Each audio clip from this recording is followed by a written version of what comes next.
প্রত্যাবর্তনের সুযোগ নেই। প্রত্যর্পণ চুক্তি অনুসারে শেখ হাসিনাকে দেশে ফেরত চায় সরকার। আর ফেরানোর এই প্রক্রিয়ায় যাবতীয় ব্যবস্থা গ্রহণের দায়িত্ব ভারত সরকারের। সচিবালয়ে এক ব্রিফিংয়ে একথা বলেন স্বরাষ্ট্রমন্ত্রী সালাউদ্দিন আহমদ। তিনি বলেন, প্রশাসনিক আদেশে আওয়ামী লীগ নিষিদ্ধের পক্ষে নয় বিএনপি। আইসিটি অ্যাক্টে দলটির বিরুদ্ধে চলমান তদন্ত ত্বরান্বিত করার নির্দেশ দেওয়া হয়েছে। সিলন টি রপ্তানিতে শীর্ষে। গণ অভ্যুত্থানের মুখে ২০২৪ সালের ৫ আগস্ট দেশ ছাড়তে বাধ্য হন শেখ হাসিনা। গেল ২ বছর ধরে ভারতে তিনি পলাতক। ছাত্র জনতাকে হত্যার নির্দেশের দায়ে শেখ হাসিনার মৃত্যুদণ্ডের রায় শোনান আন্তর্জাতিক অপরাধ ট্রাইব্যুনাল।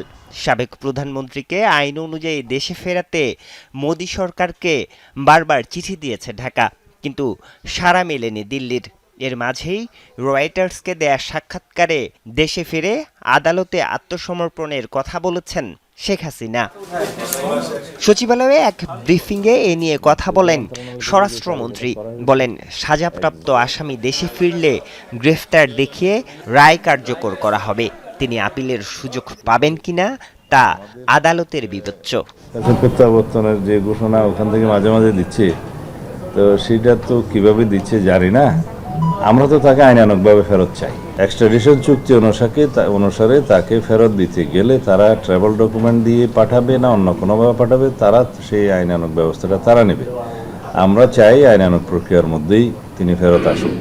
এ সময় রাজনৈতিক দল হিসেবে আওয়ামী লীগের বিচারের বিষয়ে কথা বলেন স্বরাষ্ট্রমন্ত্রী। বলেন, জুলাইয়ে গণহত্যা চালানোর অভিযোগে দলটির বিরুদ্ধে তদন্ত চলছে। যেহেতু আমরা মনে করি, দেশবাসী মনে করে আওয়ামী লীগ দল হিসাবে এই গণহত্যার জন্য দায়ী, মানবতা বিরোধী অপরাধের জন্য দায়ী, সুতরাং তাদের বিরুদ্ধে তদন্ত পরিচালিত হচ্ছে এবং তদন্ত শেষে অভিযোগ দায়ের হলে আইসিটি কোর্টে সেটার বিচার শুরু হবে। আমরা এটা ত্বরান্বিত করার জন্য আমাদের তদন্ত টিমকে অনুরোধ করেছি।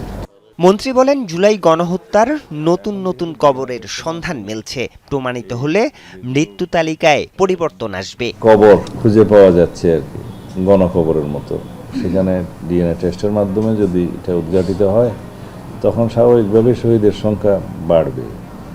ডকুমেন্টেড হইতে হবে এটা। এ সময় দেশে চরমপন্থী সংগঠন এবং জঙ্গিবাদী তৎপরতার অভিযোগ উড়িয়ে দেন স্বরাষ্ট্রমন্ত্রী। জঙ্গিবাদী তৎপরতা আছে সেটা আমরা মনে করি না। আরিফুর রহমান সবুজ, যমুনা নিউজ, ঢাকা।